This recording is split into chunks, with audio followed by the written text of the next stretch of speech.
அப்பாடா நோட்டு இந்த கடையிலே இல்லைம்மா. நான் போய் பஸ் ஸ்டாண்டில் போய் வாங்கிட்டு வந்தேன். நீ அப்பா கிட்ட நேற்று ராத்திரியே சொல்லிட்டு வந்து வாங்கிட்டு வந்து சரி நீ உட்காரு வச்சுட்டு நான் இன்னைக்கு தம்பி கொஞ்சம் சக்கரை மட்டும் ஒரு 1/2 கிலோவும் தக்காளி ஒரு 1/2 கிலோ மட்டும் வாங்கிக்கிறேன். உடனே போயிட்டு அப்பா இருந்தாருன்னா என்ன சத்தனாக போயிட்டு வாங்கிட்டு இது மட்டும் இல்லைம்மா, முன்னாடியே சொல்ல மாட்டீங்களா?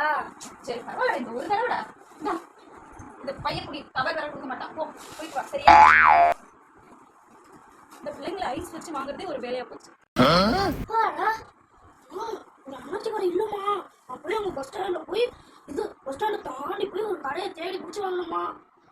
அப்படியாடா? சரி கொஞ்சம் உனக்கு அம்மா ஆம்லேட் போட்டு தரவா? அம்மா எனக்கு முட்டை வாங்க பரவாயில்லம்மா. இருக்கிறத வச்சு எனக்கு செஞ்சு கொடுமா. கடைக்கு போக மாட்டேங்கிற இவன் 2 வயசு இருக்கும்போது குஞ்சாமணியை கட்டிட்டு சுத்துவான். அம்மா 2 ரூபாய் இருந்தா வருவான். ஆனா இப்போ வளர்ந்துட்டாங்க, நம்மள மதிக்க மாட்டேங்குது பிள்ளைங்க. நான் அப்பா வந்ததுக்கு அப்புறமே வாங்கிக்கிறேன். நான் சொல்லல வாங்கிட்டேன், நான் சொல்லவே இல்லை. இந்த பிள்ளை ஒரு வேலை வச்சு செய்ய மாட்டேன் நான் சொல்லவே இல்லை. இதெல்லாம் பெத்து வளர்த்து நான் பாத்துட்டேன். அப்பாட்ட நான் சொல்லல. நாளைக்கு எத்தனை தடவை வேணாலும் வாங்கிட்டு வருமா? காசை மட்டும் கொடுமா. வீட்டுல ஆம்பளை பிள்ளைங்க எதுக்கு இருக்காங்க?